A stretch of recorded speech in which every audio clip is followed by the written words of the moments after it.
Tu peux deviner l'essence d'une personne avant même qu'elle ne prononce un mot. Nul besoin d'attendre son discours pour comprendre. Pas nécessaire qu'elle explique ses pensées ou ses désirs. Il suffit d'observer ce qu'elle évite, ce qu'elle fuit. Machiavel l'avait compris bien avant nous. Il savait que chaque sourire dissimule une tension, que chaque posture cache une fragilité, que chaque regard protège un secret. Décrypter un individu, ce n'est pas écouter ses paroles, mais saisir ce qu'il ne maîtrise pas, sa démarche, son masque, son besoin d'approbation, sa façon de se taire ou de trop chercher à séduire. Certains se trahissent sans même s'en rendre compte, et toi, tu les crois sincères. Machiavel, lui, les lisait sans effort, car il avait appris à écouter l'ombre plutôt que la lumière, à repérer les failles plutôt que les apparences. Ce que tu vas découvrir ici ne cherche pas à te rassurer, mais à t'éveiller. Dans un monde où chacun joue un rôle, celui qui veut survivre doit apprendre à décoder ce théâtre. Reste attentif jusqu'au bout, car je vais te révéler une vérité que beaucoup refusent d'entendre, un secret qui pourrait transformer ta façon de percevoir ceux qui t'entourent. Si tu veux explorer ces vérités oubliées avec nous, abonne-toi maintenant, aime cette vidéo et commente cette phrase. Je ne fais plus confiance aux mots. Avant de devenir un symbole de stratégie politique, Machiavel était un observateur du chaos. Il a vécu à une époque où les trahisons étaient monnaie courante, où les alliances changeaient comme les saisons, où l'hypocrisie était la règle et la sincérité, une faiblesse fatale. Dans cet univers instable, il ne cherchait pas à imposer une morale, mais à comprendre les lois invisibles du pouvoir et des comportements humains. Ce que beaucoup ignorent, c'est que derrière ces écrits politiques se trouve une analyse presque clinique de la nature humaine. Il n'écrivait pas pour charmer, mais pour alerter. Il voulait que ceux qui gouvernent ou survivent sachent discerner le vrai visage sous le masque social. Son œuvre est marquée par une lucidité implacable.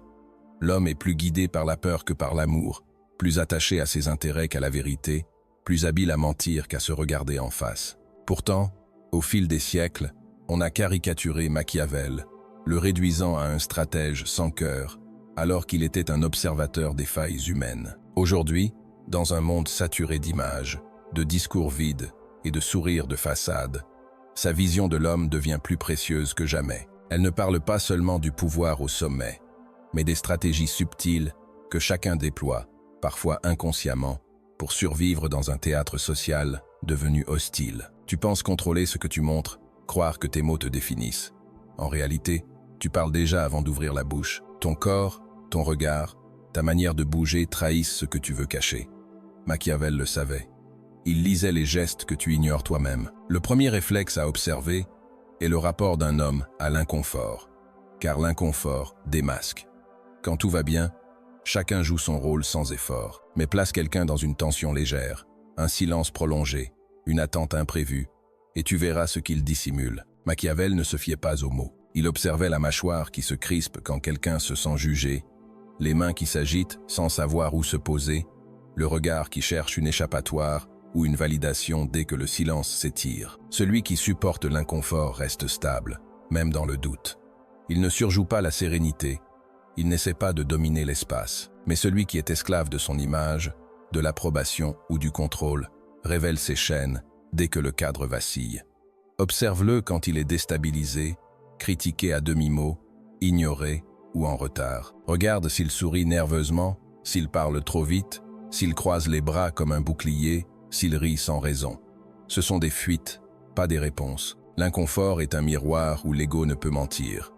C'est là que tu verras s'il agit par authenticité ou par peur, par présence ou par masque. Pour lire les hommes, commence par observer leur tremblement discret, pas leur discours soigné. L'inconfort révèle une vérité que le corps ne peut taire. Le deuxième réflexe, c'est la manière dont il recherche l'attention sans jamais la demander ouvertement. Personne ne dira « Regarde-moi », ce serait trop risqué, trop vulnérable. Alors, on apprend à coder ses appels. Machiavel observait ces mécanismes avec une précision chirurgicale. Il savait que l'humain ne veut pas seulement être vu, il veut être validé. Cette validation, il la cherche en détournant l'attention. Une anecdote qui impressionne, une plainte qui suscite l'intérêt, un trait d'humour qui ramène les regards sur lui. Ce n'est jamais direct, toujours subtil, presque inconscient. L'homme en quête d'attention la provoque par excès, par contraste ou par absence. Il rit plus fort, se tait quand les regards s'éloignent, multiplie les gestes pour ne pas disparaître. Surtout, il vérifie, qui l'écoute, qui le valide, qui le suit. Machiavel appelait cela l'économie de l'ego, un échange constant où chacun paie sa survie sociale avec une mise en scène. Pour lire un homme, ne l'écoute pas quand il parle de lui. Regarde comment il réagit quand on parle des autres. Coupe-t-il la parole? Revient-il à lui? Rit-il pour exister? L'attention est une drogue invisible, et beaucoup vivent en manque sans le savoir. Ce besoin d'attention est une blessure, pas une stratégie. Ceux qui l'utilisent à chaque instant trahissent une faille qu'ils n'osent nommer. Machiavel ne regardait pas ce qu'un homme voulait montrer, mais ce qu'il cherchait à recevoir sans oser demander. Machiavel observait ces signaux subtils avec une précision aiguisée. Il comprenait que l'humain ne cherche pas seulement à être remarqué, mais à être confirmé dans son existence. Ce besoin se manifeste par des détours, une histoire marquante pour capter l'intérêt, une plainte pour susciter la compassion, ou une pointe d'humour pour recentrer l'attention. Ce n'est jamais frontal, toujours habile, presque instinctif. Celui qui quête l'attention agit par contraste, par excès ou par retrait. Il hausse le ton de son rire, se tait quand les regards s'éloignent, ou multiplie les gestes pour rester visible. Surtout, il scrute, qui l'écoute, qui l'approuve, qui le suit. Machiavel nommait cela l'économie de l'ego, un échange constant où chacun négocie sa place sociale par une mise en scène. Pour décrypter un homme, ne te fie pas à ce qu'il dit de lui-même. Observe sa réaction quand le sujet change. Interrompt-il? Ramène-t-il la conversation à lui? Rit-il pour exister? L'attention est une drogue discrète, et beaucoup en sont dépendants sans le savoir. Ce besoin révèle une blessure, non une tactique. Ceux qui le manifestent sans cesse laissent entrevoir une fragilité qu'ils n'osent nommer. Machiavel ne se focalisait pas sur ce qu'un homme affichait, mais sur ce qu'il cherchait à obtenir sans oser le demander. Le troisième réflexe concerne la distance qu'il établit ou refuse avec autrui. Ce n'est pas une question de proximité physique, mais de territoire intérieur. Machiavel observait avec une rare acuité comment chacun occupe l'espace. Celui qui cherche à dominer s'approche trop vite, franchit les limites sans permission, impose une familiarité immédiate. Il touche l'épaule, rit fort, use du prénom dès les premiers instants. Ce n'est pas un lien qu'il crée, mais une tentative de neutraliser la méfiance. Un acte stratégique, souvent inconscient, pour s'installer dans ton espace psychologique. À l'inverse, celui qui maintient une distance froide, rigide ou trop polie peut trahir une peur, celle d'être vu, envahi ou démasqué. La distance n'est jamais neutre. Elle est une déclaration silencieuse de la place qu'il t'accorde dans son monde. Machiavel lisait cela avant même que l'autre ne parle. Il notait la manière de s'asseoir, de se positionner, de croiser ou non les jambes, de montrer ou cacher les mains. Il savait que l'espace révèle le rapport au pouvoir, à l'intimité, au contrôle. Celui qui n'a rien à dissimuler se place avec justesse, ni trop près, ni trop loin, respectant ton espace, sans se soumettre. Mais celui qui porte un agenda caché, une faille à couvrir, ou une peur à dominer trahit tout par sa manière d'exister dans la pièce. Pour le lire, observe son entrée, son placement, s'il attend une invitation ou force l'accès. Machiavel ne se fiait pas aux mots, mais au territoire, car la posture physique en dit souvent plus que les pensées exprimées. Le quatrième réflexe est la peur du vide et du silence. Le silence n'est pas qu'une absence de mots, c'est un révélateur. Il agit comme un miroir renvoyant à chacun ses pensées, ses insécurités, ses fuites intérieures. Machiavel l'avait compris. Celui qui comble chaque silence craint ce qu'il pourrait entendre s'il s'arrêtait. Cette peur n'est pas anodine. Elle traduit une angoisse profonde. L'humain, hier comme aujourd'hui, supporte mal de se retrouver face à lui-même. Alors, il parle, commente, interrompt, remplit chaque interstice de bavardage, non pour dire quelque chose, mais pour éviter ce qu'il redoute. Machiavel observait ces moments suspendus, où l'autre improvise sans raison, justifie ce qu'on n'a pas questionné, ou meuble l'air de phrases automatiques. Il savait que le silence est une épreuve que peu endurent, car il fait glisser le masque. L'homme maître de lui n'a pas peur du vide. Il l'accueille, sachant que le silence peut être plus puissant qu'un discours, que la vérité se reconnaît dans ce qui n'a pas besoin d'être défendu. Pour lire les gens, observe-les quand rien ne se passe. Note leur besoin de combler, de justifier, de relancer. Ce sont des gestes de panique déguisés en communication. Parfois, la plus grande révélation vient de ce qui reste tu. Machiavel savait que l'âme s'agite quand elle n'a plus de scène, et c'est dans ce moment nu que l'homme cesse de jouer et commence à se trahir. Le cinquième réflexe est le regard, non celui qu'il t'offre, mais celui qu'il détourne. Le regard est le territoire le plus difficile à contrôler. Une frontière entre deux consciences, un fil tendu entre ce qu'on est et ce qu'on veut cacher. Machiavel savait que le regard ne ment pas longtemps. Il peut séduire, intimider, fuir ou manipuler, mais il finit toujours par révéler une vérité. Celui qui évite ton regard trop vite ou s'y accroche exagérément montre son rapport au pouvoir, à la honte ou à la domination. Détourner les yeux ne cache pas toujours un mensonge, parfois une peur d'être vu. Fixer sans ciller n'est pas un signe de force, mais une volonté de contrôle, une crainte de perdre l'ascendant. Machiavel lisait ces microtensions comme des cartes mentales. Il ne se fiait pas aux paroles, mais à la chorégraphie silencieuse des regards. Le vrai regard n'est pas celui qu'on montre, mais celui qu'on esquive. Observe un homme qui parle de ses succès. Où vont ses yeux? Quand tu l'interromps, revient-il à toi ou fuit-il ailleurs? Le regard trahit l'ancrage intérieur. Ceux qui n'en ont pas vacillent. Pour le lire, ne te limite pas à ses yeux. Vois ce qu'il cherche, ce qu'il fuit, s'il quête l'approbation ou la domination. Demande-toi ce qu'il refuse de rencontrer en toi. Le regard est une porte, mais aussi un verrou, et ce qui reste fermé en dit plus que ce qui s'ouvre. Machiavel savait que celui qui maîtrise les regards contrôle les vérités qu'il ose affronter, car regarder vraiment, c'est déjà dévoiler ce qu'on est. Le sixième réflexe est la justification spontanée, sans accusation. Personne ne t'a reproché quoi que ce soit. Pourtant il s'explique, prend les devants, veut prouver qu'il n'a pas fauté, qu'il n'a pas menti, qu'il avait une bonne raison. Machiavel voyait dans ce réflexe une faille émotionnelle masquée sous de la prudence. Se justifier sans être accusé, c'est déjà s'accuser sans le savoir. Cela trahit un besoin de validation, d'innocence visible. Celui qui est en paix avec ses choix n'a pas besoin de les détailler.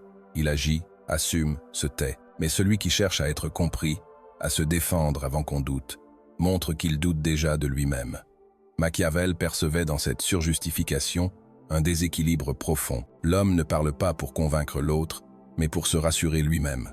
Il répète, reformule, anticipe les malentendus, non pour être clair, mais pour être irréprochable. Pour le lire, écoute non ce qu'il dit, mais pourquoi il le dit. Pourquoi explique-t-il ce que tu n'as pas demandé?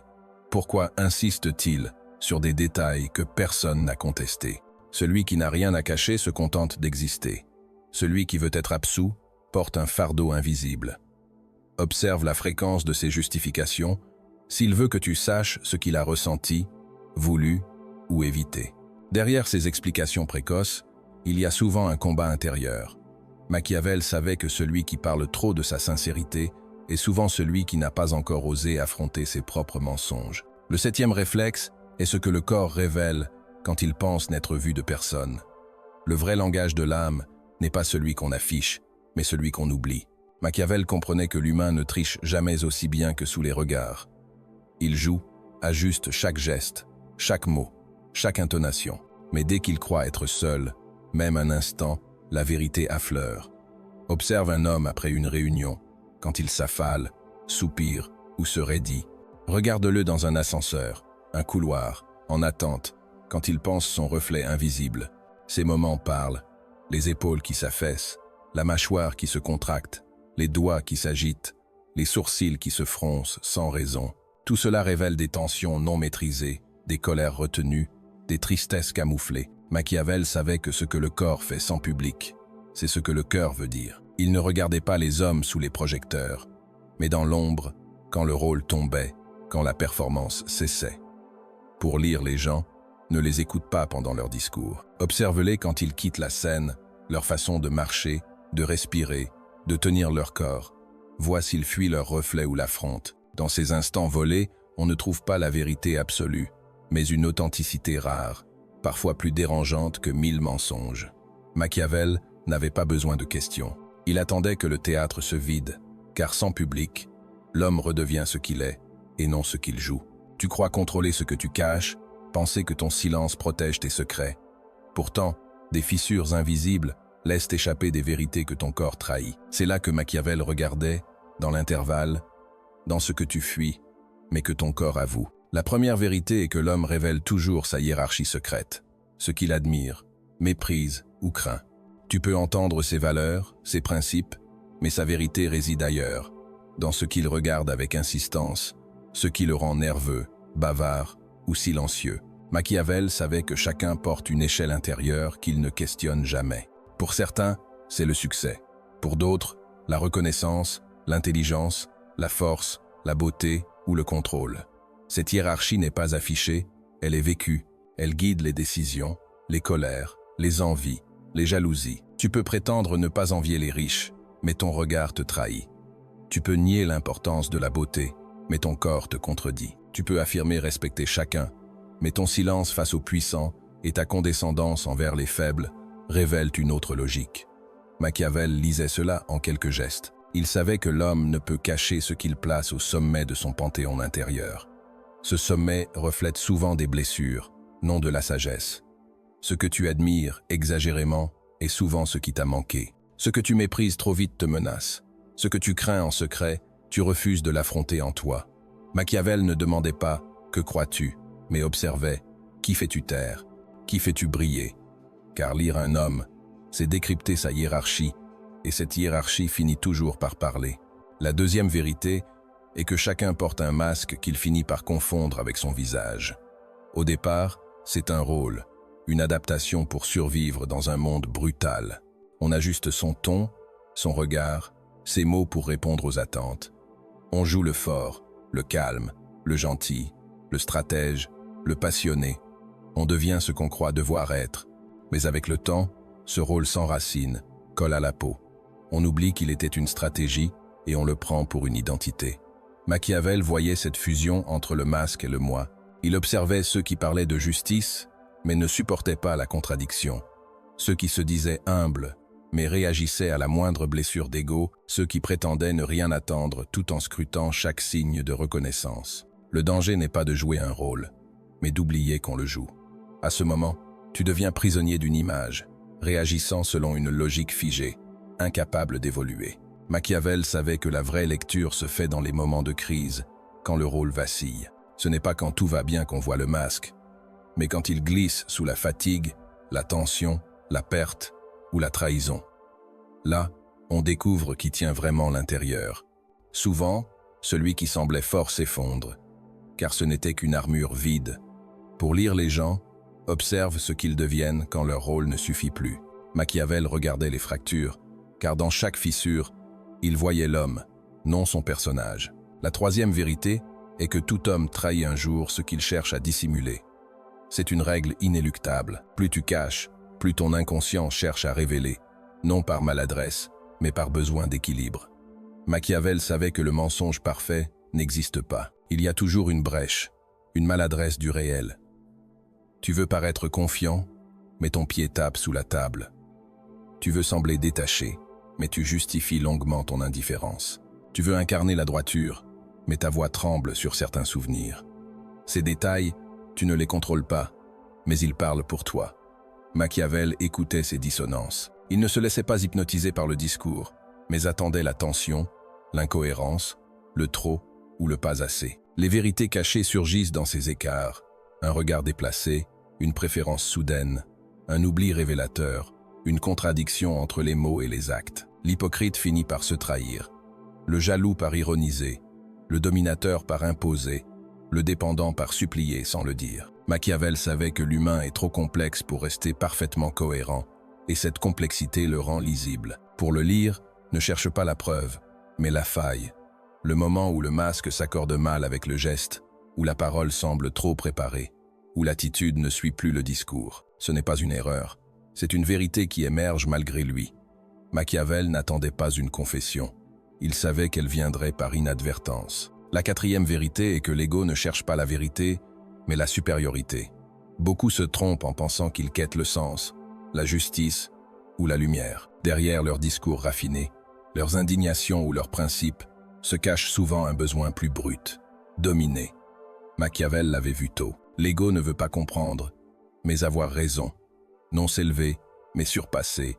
Non se transformer, mais gagner. Il utilise des mots nobles, vérité, morale, droiture, comme des armes pour se hisser au-dessus, non pour se rapprocher. L'ego adore les causes, les postures, les discours, mais fuit la remise en question, le doute qui pourrait le faire descendre de son piédestal. Pour le vérifier, observe un homme qui perd une discussion. Écoute-t-il ou contre-t-il? Face à une incohérence, l'accueille-t-il ou se justifie-t-il? L'ego ne supporte pas d'être déplacé, même pour le vrai. Machiavel voyait cette illusion partout, dans les débats politiques, les cercles spirituels, les conversations banales. L'ego est un acteur déguisé en chercheur, feignant de vouloir avancer tout en restant immobile pour briller, convaincre, dominer. Tant qu'on ne l'a pas vu en soi, on se croit sincère alors qu'on est stratège. Pour lire les gens, observe s'ils s'ouvrent face à l'erreur ou se ferment, s'ils acceptent l'inconfort de la vérité ou se réfugient dans une position haute. Machiavel savait que l'ego cherche à gagner, même au prix de tout perdre. Et toi, que cherches-tu quand tu parles? La vérité ou la victoire? Commente cette question en une phrase. Ce que tu écris te révélera plus que tu ne crois. La cinquième vérité est que le besoin de séduire est souvent un aveu de vide. Pas un vide évident, mais sournois. Celui d'une identité non habitée. Celui qui ne sait pas qui il est cherche à plaire pour se sentir réel. Il a besoin du regard des autres pour exister. Il veut être aimé, admiré, compris, car il ne se suffit pas. Machiavel l'observait chez les puissants comme chez les faibles.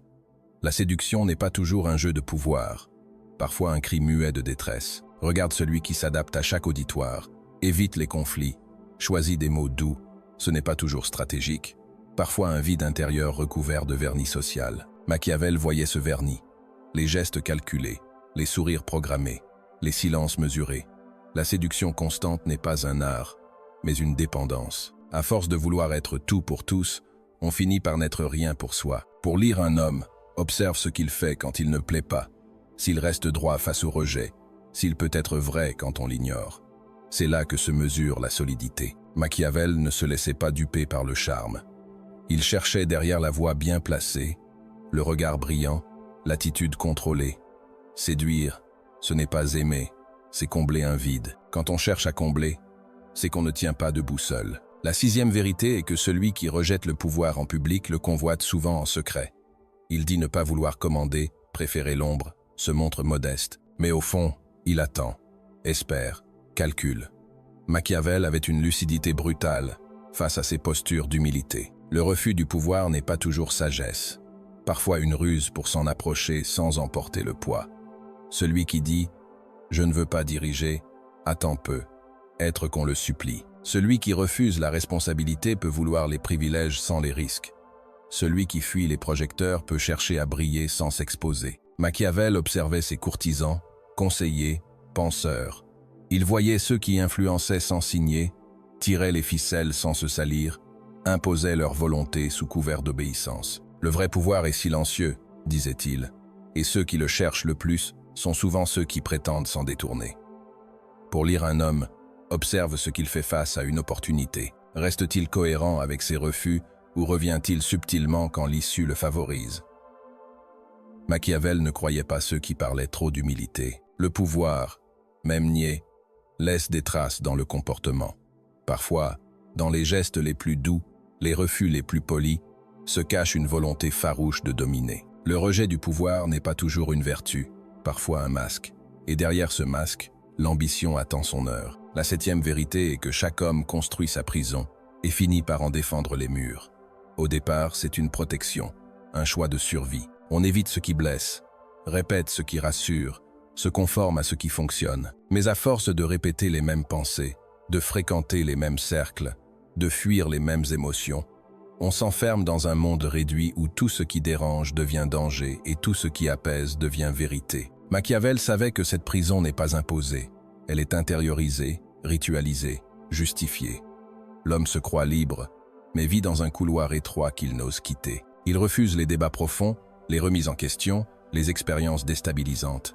Il préfère avoir raison dans sa cellule que découvrir l'au-delà des murs. Plus tragique, il défend cette prison, la nomme principe, conviction, caractère. Il attaque ceux qui pensent autrement, méprise ceux qui osent changer, transforme ses chaînes en étendards. Machiavel observait ces enfermements chez les érudits, les religieux, les politiques. Plus un homme se croit éclairé, plus il risque de s'enfermer dans ses certitudes. Pour le lire, vois ce qu'il refuse d'explorer, les idées qu'il ridiculise, les chemins qu'il écarte, les vérités qu'il juge trop dangereuses. C'est là qu'il a bâti ses murs, et là que se trouve la clé de son enfermement. Machiavel savait que la plus grande illusion est de croire qu'on est libre parce qu'on a choisi ses chaînes. Comprendre ne suffit pas, observer non plus. Pour voir comme Machiavel, il faut changer ta présence au monde. La clarté vient du dépouillement, non de l'accumulation. Ce que tu découvriras ici n'est pas une méthode, mais un miroir. Le premier acte pour aiguiser ta perception est d'observer les gestes en silence, 15 minutes par jour, sans parler, juger ou interpréter. Regarde quelqu'un marcher, manger, attendre, réagir, se déplacer. Ne cherche pas à comprendre ses pensées, mais ce que son corps raconte, car le corps ne joue pas longtemps. Il trahit des tensions, des besoins, des fuites, des habitudes de protection. Machiavel voyait tout dans le pli d'une bouche, une main qui se referme, une jambe qui s'agite sans raison. Celui qui s'entraîne à voir entre dans un autre monde où le langage n'est plus verbal. Tu verras l'impatience dans un regard trop fixe, le mépris dans un mouvement de menton, l'ennui dans une posture qui se réajuste, la peur dans un cou qui se rétracte. Ne cherche pas à analyser tout de suite. Regarde, accepte de ne pas savoir, sois en présence. La lucidité naît de l'écoute prolongée du réel, de l'habitude de ne pas détourner les yeux, de la capacité à voir sans corriger. Pour lire comme Machiavel, tais-toi intérieurement, pose un regard calme. La vérité n'est pas toujours spectaculaire, mais elle est partout. Plus tu t'entraînes, plus tu vois ce que les autres ignorent. Ton regard devient une lame fine, une attention affûtée. Cet exercice simple, pratiqué avec rigueur, transformera ta perception en une présence lucide. Le deuxième acte est d'apprendre à créer du silence sans malaise dans une conversation. Ce n'est ni naturel, ni facile. Le silence est perçu comme une menace, un vide à combler. Mais Machiavel savait qu'il est un révélateur. Il observait ce que les gens font quand les mots s'arrêtent. Certains parlent davantage, rient nerveusement, fuient le regard, vérifient leur montre, changent de sujet. Peu restent présents, car le silence force à se confronter à soi. C'est là que les masques tombent. Pour lire les gens, laisse le silence durer. Ne te précipite pas pour le remplir. Laisse-le respirer. Observe ce qu'il provoque. Résiste-t-il? S'agite-t-il? T'accuse-t-il du regard? Cherche-t-il à reprendre le contrôle? Ce moment est précieux. Il dit ce que les mots taisent. Machiavel savait que dans un silence non maîtrisé, une faille apparaît. Une vérité brute, parfois inconfortable, mais toujours instructive. Ce n'est pas un vide, mais un espace de dévoilement. Pour affiner ton regard, apprends à habiter ce silence. Reste calme, respire, ne montre aucune gêne. Tu offres à l'autre la chance de se montrer ou de fuir, et dans les deux cas, tu apprends. Ce pouvoir du silence, peu le cultivent, mais ceux qui le maîtrisent n'ont plus besoin de 1000 questions. Ils attendent, et le vrai surgit. Ne sous-estime jamais la force d'un silence tenu sans peur. C'est là que se creuse la différence entre voir et percer. Le troisième acte est de noter, après chaque échange, ce que l'autre a évité de dire. Pas ce qu'il a affirmé ou répété, mais ce qu'il a contourné, balayé, noyé dans l'humour, l'excuse ou le flou. Machiavel savait que la vérité n'est pas dans ce qui est proclamé, mais dans ce qui est évité. On fuit ce qui dérange, fragilise, expose trop. On parle des autres pour ne pas parler de soi, du futur pour éviter le passé, des pensées pour taire les blessures. Après chaque conversation, demande-toi, de quoi n'a-t-il pas parlé? Quelle question l'a fait dévier? Quel sujet l'a mis mal à l'aise ou a disparu trop vite? Quelle tension s'est levée en nommant quelque chose? Tu n'as pas besoin de conclure ou de confronter. Ce n'est pas une enquête, mais une écoute stratégique, une conscience qui enregistre les vides, pas seulement les pleins. Machiavel savait que chacun crée des zones d'ombre autour de ses douleurs, ses contradictions, ses vrais désirs. Ces zones renferment les clés. Pour lire avec justesse, écoute ce qui l'évite. L'évitement est un message muet que ceux qui cherchent à briller ne verront jamais, mais que ceux qui veulent comprendre entendront toujours. Le quatrième acte est de cesser d'expliquer qui tu es. Abandonne les justifications, les longues précisions, les tentatives de prouver que tu es bon, sincère, différent. Cela montre que tu doutes encore de ton essence.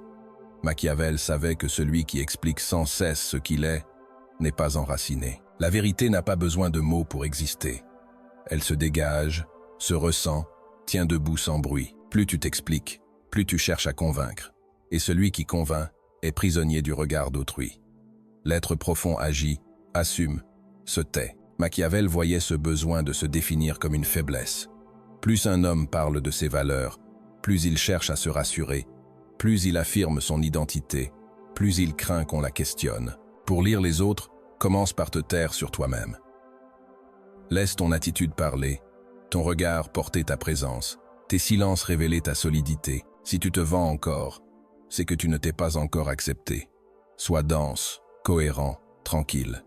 Ne cherche plus à séduire par des récits. Sois, et c'est tout. Machiavel savait que la vraie puissance est muette, et ceux qui la possèdent n'ont plus besoin de la décrire. Le 5e acte est d'accepter de déplaire sans te justifier. C'est une épreuve, car tout en toi veut être compris, aimé, accepté. Tu es programmé pour rester dans le cadre, dans le groupe. Mais Machiavel savait que vouloir plaire à tous est un piège. Celui qui cherche l'approbation universelle se plie à tout, devient malléable, inconsistant, change de posture selon l'auditoire. Pire, il devient incapable de voir les autres clairement, trop occupé à corriger son image. Accepter de déplaire, c'est reprendre ton axe, rester droit face aux malentendus, tenir ta parole même si elle froisse, choisir la clarté plutôt que la sympathie. Machiavel observait cela avec une précision redoutable. Le pouvoir intérieur naît quand tu n'as plus besoin d'être aimé pour exister. Le test ultime est de rester calme face au jugement, sans corriger l'image, sans t'excuser pour ce que tu n'as pas fait. C'est là que naît la vraie présence. Pour affûter ton regard, cesse de te vendre constamment. Reste debout, même dans l'inconfort du malentendu. Ce n'est pas à toi de faire aimer la vérité, mais de l'incarner. Cela coûte parfois le confort social, mais ce prix est faible face à la liberté de voir sans filtre, d'agir sans masque, de percevoir sans chercher l'approbation. C'est cette lucidité que Machiavel cultivait, et c'est à toi de l'intégrer. Si cette parole t'a réveillé, partage cette vidéo. Quelqu'un, quelque part, a besoin d'entendre ce que tu viens de comprendre, mais n'ose pas encore y faire face. Le 6e acte est de revoir les conversations où tu as trop voulu briller.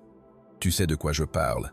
Ces moments où tu as cherché à impressionner, à montrer que tu savais, que tu étais au-dessus. Pourquoi? Pour qui? Que cherchais-tu vraiment?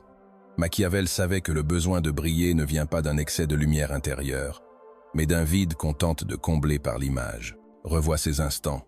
Était-ce pour exister? Être reconnu? Effacer une blessure ancienne? Il n'y a pas de honte à le constater, mais un pouvoir immense dans cette lucidité. En remontant à l'origine de ton besoin de paraître, tu commences à voir clair, en toi et chez les autres. Machiavel observait que ceux qui parlent trop d'eux-mêmes ne sont pas toujours arrogants, mais souvent fragiles. Cette fragilité, non vue, devient une mise en scène permanente. Pour lire les autres avec justesse, repère tes propres exagérations, tes détours, tes fiertés mal placées. Plus tu clarifies tes motivations cachées, plus tu détectes celles des autres. Revois ces conversations, ralentis-les mentalement. Note ce que tu as voulu montrer et cacher. Machiavel ne jugeait pas ces mécanismes, il les déchiffrait. Pour développer cette lucidité, regarde tes éclats comme des signaux, non des triomphes. Le 7e acte est d'accepter que tu ne liras les autres qu'à la hauteur de ce que tu es prêt à voir en toi. Ce que tu refuses d'affronter en toi, tu ne le verras pas clairement chez les autres, ou tu le projetteras sur eux. Machiavel savait que lire les comportements humains demande du courage intérieur. Celui qui n'a jamais vu son propre mensonge ne reconnaîtra pas celui des autres. Celui qui n'a pas confronté sa vanité sera irrité par celle d'autrui. Celui qui nie ses failles les verra partout sauf en lui. Pour voir comme Machiavel, éclaire tes angles morts, reconnais tes justifications automatiques, tes besoins d'attention, tes manipulations subtiles, tes fuites face au silence. Ce que tu oses voir en toi devient une grille de lecture pour les autres, non pour juger, mais pour comprendre. Machiavel ne méprisait pas l'humain, il le décryptait. Il ne cherchait pas à punir les failles, mais à les lire. Pour cela, il avait fait la paix avec les siennes. Pour une perception lucide, descends en toi, là où c'est moins noble, moins glorieux. Plus tu es lucide avec tes ténèbres, plus tu lis les jeux humains sans t'y perdre. Machiavel savait que celui qui se connaît peut tout observer sans se perdre, mais celui qui fuit sa vérité reste aveugle, même en regardant intensément. Lire les autres est une responsabilité, et elle commence par une exigence, être nu face à soi-même. Tu comprends maintenant pourquoi Machiavel n'avait pas besoin de paroles pour lire un homme. Il n'attendait pas les grands discours, les confessions flamboyantes. Il guettait les silences, les postures, les failles. Il savait que tout homme, même habile, s'expose dans un rire de trop, un regard fuyant, un mot trop rapide ou une absence de réponse. Machiavel ne cherchait pas à piéger, mais à comprendre ce qui pousse l'homme à manipuler, fuir, séduire, se justifier, se taire ou s'effacer. Ce que tu viens d'entendre n'est pas une liste de techniques, mais une plongée dans un regard lucide, précis, impitoyable, mais juste. Lire les autres, ce n'est pas les dominer. C'est cesser d'être aveugle dans un monde de rôles. C'est reprendre le pouvoir sur ta perception, ne plus te laisser tromper par les apparences, les masques sociaux, les illusions flatteuses. C'est voir au lieu de croire. Et surtout, c'est voir sans mépriser. Car ce que tu vois chez l'autre existe en toi. Les mêmes besoins, les mêmes fuites, les mêmes failles. Celui que tu lis te révèle. Tu n'es pas au-dessus, tu es à côté. Pour voir avec justesse, conjugue deux regards, celui de l'observateur et celui du miroir. Machiavel enseignait que le pouvoir n'est pas dans la manipulation, mais dans la lucidité. Cette lucidité se mérite, se cultive, se paie par une solitude, une distance, une capacité à rester droit quand les autres s'agitent. Elle est la seule voie pour ne plus te perdre dans le théâtre des apparences. Alors, pose-toi cette question. Dans ce que tu montres, qu'est-ce qui est vrai? Et dans ce que tu vois des autres, qu'est-ce qui te dérange parce que tu ne l'as pas encore accueilli en toi? Si tu as suivi jusqu'ici, ce n'est pas un hasard. Tu es prêt à voir plus loin, plus profond, à travers les gestes, les silences, les stratégies, les contradictions. En apprenant à lire les autres, tu as être commencé à te lire toi-même. Garde cette force, nourris-la. Dans un monde qui parle trop, celui qui voit en silence devient rare. Et dans la rareté, il y a une puissance. Si cette exploration t'a nourri, abonne-toi, non pour du contenu, mais pour d'autres éclats de lucidité. Si tu veux que cette vérité touche ceux encore enfermés dans les apparences, partage-la. Le silence de Machiavel parle encore.